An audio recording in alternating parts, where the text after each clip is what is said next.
We're well, Mike. How are you? Right now, I'm okay. How were you feeling at halftime, though? Oh, it's one of those games where it's just hard, So it's like, and it's obviously in the balance, and it was also one of those things that you can't script these things, right?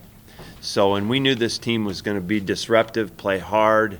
I thought their defensive coaches did a nice job of a bunch of curveballs that we didn't handle very well, and then penalties set us back early. Some drop balls did, so it was all hard, and our defense this week, picked the team up and made plays and really did the same thing to them. So it was just one of those games, and you have to play the game you're in, and our kids basically fought through it and won it, and that's right. For right now, that's good. Tomorrow we'll talk about the rest of it. Teams have been thrown away from Foyer all season. Was today an example of what happens when you throw in his general direction? Well, I think that a lot of times whatever the reads take a quarterback to, coverage-wise, sometimes overrides personnel, and of course Jordan's playing some different spots too. So he's not always out there at the corner, right? So it's I think that he's a terrific player as far as instincts and getting in position, and then he's got great ball skills, so he'll make some plays on you. Coach, each week it seems like you're learning something new about your football team. Fourth quarter today, game's a struggle all day. Yeah. But they go 13 plays. Yeah. Two-thirds, several take third downs, third and longs. I mean, what'd you learn about? That's what I was referring to a little bit, as hard and sometimes ugly as it was offensively. I thought to pull themselves together, because there's still a lot of young guys in this deal. Sean's a sophomore, Storm's a freshman, Brandon's a sophomore. There's some, Connor Hamlet's a sophomore. I mean, there's some young people out there, and I thought that okay, let's get this thing done. And then they just made plays. Two of those third down conversions on that drive were major league. I mean, major league plays. And so we won the game, and so do we have a lot to work on from that game? Absolutely. But I told our players this. I said, our goal is to win the game, and then come Monday we'll start working on what we need to work on. But enjoy the victory and get ready for the next game come Monday. Mike, what do you do about the penalties? Oh, some of them are inexcusable, right? Those celebration type deals or whatever. There's we can't ever have any of that, and and then holding penalties, we'll have to evaluate each one of them, John. And then the pass interference, it's kind of the same way. And we had so many penalties in the first half offensively that you couldn't have any kind of flow to a drive. I mean, you'd get a play, penalty, bring it back, and it's 1st and 20. And those are hard to keep overcoming, and we didn't. So that's why the game is where it was. So, we've got to clean it up. A couple guys have come in here and said that when you guys can finally put together a full game on offense and defense, we're in for something as viewers. Do you agree with that? Well, I think that we need to put it together, but I told the team that let's just keep striving for that. But just remember, every game has its own personality, and so if you get in a game like this, somebody's got to pick it up. If somebody's struggling. And last week we gave up. What did we give up last week?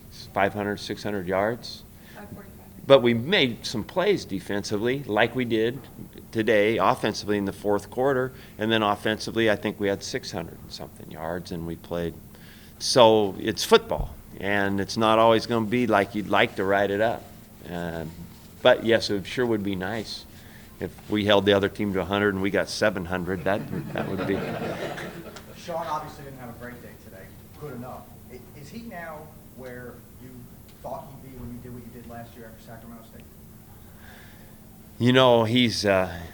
He's a fun guy to work with, and the problem with answering that question just verbatim is that there's no ceilings to any of this. And so, can he get better? Absolutely.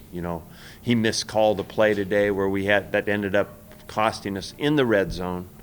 We had just gotten a first down. We call a running play. He miscalls it. We get the mix-up in the backfield. You might remember it. Now it's 2nd and 15, 16.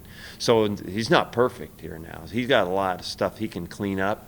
And, of course, the interception that he threw on the corner route, that's not a good throw. But, you throw a number of times that he does, you're going to get some, but you just want to minimize them. So there's no ceiling to getting better. He can continue to improve, and he will, because he'll study this hard, and he'll take it to heart, and he'll be better. How important was that third quarter drive to come out after having such a rough time in school? I think that one and the fourth quarter one were just huge. To again come back and say, hey, we can do this if we just play and don't mess it up. We can do this. I thought Washington State played hard and played well today, but I also thought we were many times our own worst enemy.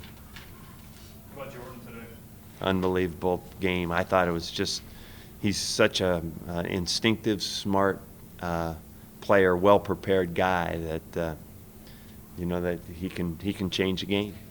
With some plays, and he did. What about Scott? Right? Same thing,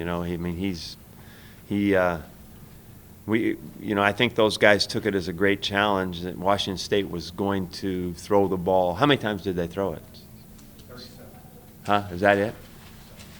They didn't have that many plays. No, they didn't have many third down conversions, but we knew that if they were going to be primarily a passing team, that we should take our opportunity to get sacks. I mean, you got to do that.